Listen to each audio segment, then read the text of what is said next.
আমরা যেটা লক্ষ্য করছি যে ঈদকে সামনে রেখে কিছু অসাধু ব্যবসায়ী শিশু খাদ্যের উপর এই ধরনের নিম্নমানের শিশু খাদ্যর বাজার ছয়লাভ করার একটা অপচেষ্টা করছে। আমরা সেই বিষয়ে ওয়াকিবহাল এবং আমরা আমাদের সাধ্য অনুযায়ী আমরা আমাদের প্রচেষ্টা অব্যাহত রেখেছি এবং জনস্বার্থে এই ধরনের অভিযান অব্যাহত থাকবে। এই প্রোডাক্টগুলো সবগুলো ঠিকানা কিন্তু এরকম আছে ঢাকা বাংলাদেশ, নরসিংদী বাংলাদেশ এরকম। তার মানে কারখানাটা আসলে এখানে না, কারখানাগুলো দূরবর্তী কোনো জায়গায় এবং তাদের স্পেসিফিক ঠিকানাও নাই। যেহেতু স্পেসিফিক ঠিকানা নেই, ধারণাবশত করাই যায় যে এগুলো কোনো গোপন কারখানায় তৈরি হতে পারে।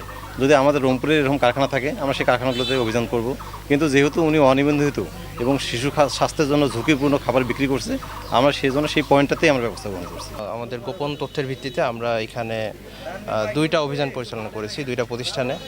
তো এখানে আমরা প্রথমে আমাদের যে অভিযান পরিচালনা করেছি ওইখানে অনিবন্ধিতভাবে স্বাস্থ্যের জন্য হুমকিকর এরকম কিছু খাদ্যপণ্য বা শিশু খাদ্য সেগুলো আমরা সংরক্ষণ, প্রক্রিয়াকরণ এবং বিক্রয়করণের অপরাধে আমরা 1 লক্ষ টাকা জরিমানা করেছি এবং আমরা সেগুলো ধ্বংস করার জন্য আমরা জব্দ করেছি।